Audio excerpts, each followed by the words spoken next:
Ada kembali di Apa Kabar Indonesia Malam, pemirsa, dan saya akan langsung kembali ke Bang Riza Patria. Bang Riza, bagaimana Anda menjawab jika memang banyak pihak begitu ya yang meminta pertanggungjawaban atau meminta bukti, ada skeptis dari warga begitu berkaitan dengan efektif atau tidaknya pembentukan Satgas yang saat ini tengah dilakukan oleh pemerintah?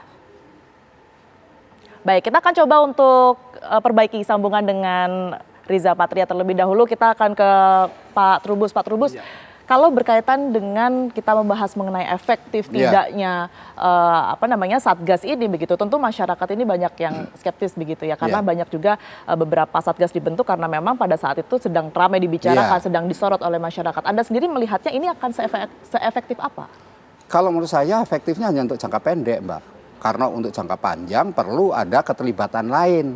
Artinya di situ satu, komunitas-komunitas Gen Z itu terdiri banyak komunitas-komunitas, itu harus dilibatkan. Itu konteksnya dalam konteks namanya civil society namanya. Jadi itu harus dilibatkan di dalam ikut menyelesaikan soal premanisme itu. Yang kedua, yang Anda maksud artinya terlibat di dalam Satgas itu sendiri? Iya, dalam Satgas itu. Oke, kalau yang saat ini kan yang tergabung sudah ada TNI Polri, kemudian juga ada BIN, ada BAIS begitu ya. Itu kan, menurut Anda itu masih belum mampu untuk menyelesaikan permasalahan ini? Iya, belum. Karena kan itu sifatnya baru dari pemerintah, Mbak. Ada civil society, ini kan ada di masyarakat. Artinya permasalahan itu kan perilaku.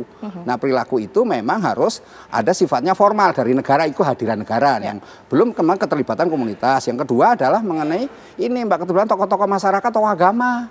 Itu harus dilibatkan. Paling tidak kalau paling dasar itu adalah RT RW. Karena RT RW yang tahu kalau di daerah itu ada preman, ada apa. Nah, ini diberikan akses untuk istilahnya mencapaikan keluh kesahnya, menyampaikan kepada Satgas nantinya, kemudian Satgas akan menindaklanjuti dengan langkah-langkah berikutnya. Begitu, misalnya langkah pembinaan atau langkah semacam internalisasi aturan atau apa. Yang ketiga ya tentu ini bagaimana kemudian dibuatkan satu kebijakan regulasi sebenarnya terkait dengan premanisme ini, karena sesungguhnya yang terjadi kemudian premanisme ini kan ada yang hanya ditindak konteksnya kalau ada pelanggaran pidana. Itu dia. Nah, kalau ada pidananya entah pemerasan, pemalakan, apa macam-macam lah itu. Ada laporan begitu.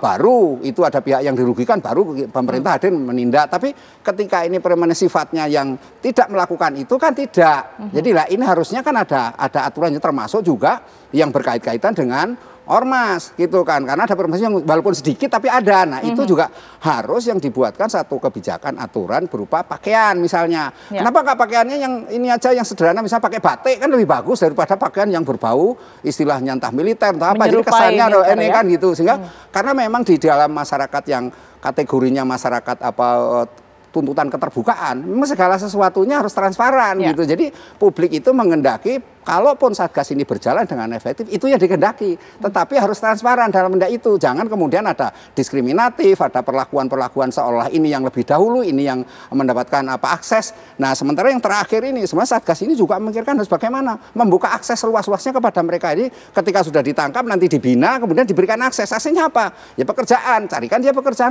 diciptakan lapangan pekerjaan itu. Sehingga dengan kriteria lapangan pekerjaan itu tidak lagi mengganggu publik kalau yang kelasnya jalanan gitu loh, Mbak. Tapi yang preman kelas lain lagi nanti harus ada pembedaan, Mbak. Baik, sebelum saya ke Pak Rianto, kami akan menunjukkan kepada Anda pemirsa sejumlah informasi berkaitan dengan data yang kami miliki sejak tahun 2022 hingga tahun 2024 mengenai aksi dan juga kasus premanisme di Indonesia. Yang Anda lihat di layar kaca televisi Anda ini pemirsa adalah data yang bisa sama-sama kita tunjukkan ya. Di tahun 2022 ini sudah ada 371 kasus premanisme di Indonesia.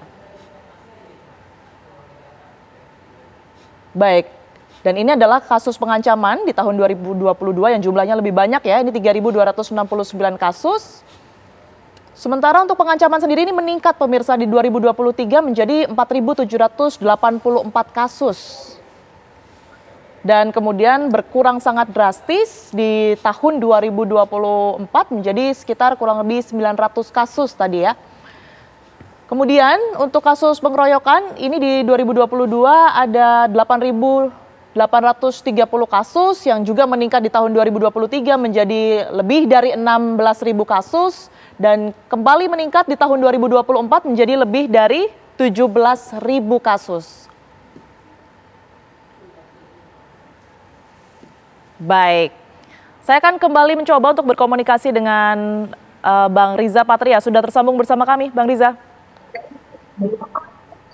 Ya. Baik, Bang Riza, mungkin Anda tadi sempat membaca ya dan juga mengamati data yang sudah kita tampilkan di televisi tadi berkaitan dengan peningkatan dari tahun ke tahun. Ini nampaknya ada peningkatan yang cukup banyak begitu Bang ya. Pengeroyokan ini bahkan datanya tadi hingga mencapai ribuan. Sebenarnya faktor penyebabnya sendiri kalau dari pengamatan Anda seperti apa Bang Riza? Jadi mana-mana di dunia di satu daerah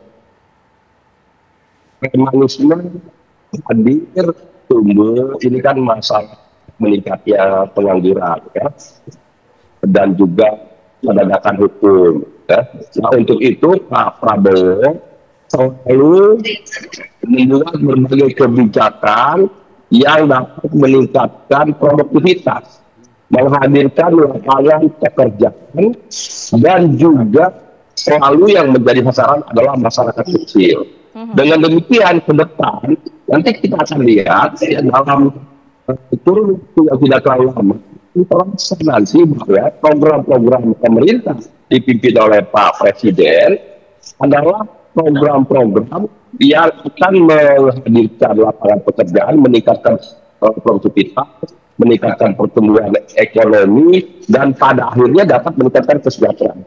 Baik. Ini yang terjadi, maka pengangguran berkurang, premanisme berkurang. Namun demikian juga penegakan hukum juga harus dapat melakukan keamanan, mengidentifikasi, mendeteksi dini, melakukan upaya-upaya pencegahan, dan menindak dengan tegas siapa saja yang melakukan kegiatan-kegiatan semena-mena, pemerasan dan sebagainya. Tidak boleh ada tempat bagi siapa saja yang melanggar aturan hukum, aturan undang-undang, dan yang mengganggu keamanan dan kenyamanan bagi warga yang lain. Di samping itu memang perlu juga ada edukasi melalui agama juga perlu dihadirkan, itu terlibat memberikan pencerahan tokoh-tokoh masyarakat di setiap wilayah, tokoh agama, tokoh masyarakat, tokoh adat, tokoh pemuda, semua. Kita bergotong royong di desa dan negara. Di banyak desa dibutuhkan seluruh masyarakat, terutama pemuda, untuk aktif membangun desanya masing-masing. Karena setiap desa punya potensi yang luar biasa. Jadi banyak cara yang dapat kita kerjakan dengan baik yang dapat meningkatkan perekonomian dan mendapatkan income yang besar. Baik, jadi sekali lagi inilah tugas pemerintah mewakili negara menghadirkan. Baik. Kita akan tunggu sama-sama, Bang Riza. Dengan demikian akan berkurang. Baik, kita akan tunggu sama-sama kinerja dan juga upaya yang tengah dilakukan oleh pemerintah. Tentu kita apresiasi dan juga tentunya kita harapkan langkah konkret yang dilakukan agar premanisme ini kemudian bisa segera diberantas di tengah masyarakat. Terima kasih atas waktu dan juga penjelasannya Bang Riza Patria telah bergabung bersama kami di Apa Kabar Indonesia Malam. Tentu nanti kami masih akan melanjutkan dialog kami di Apa Kabar Indonesia Malam, pemirsa, usai jeda berikut ini.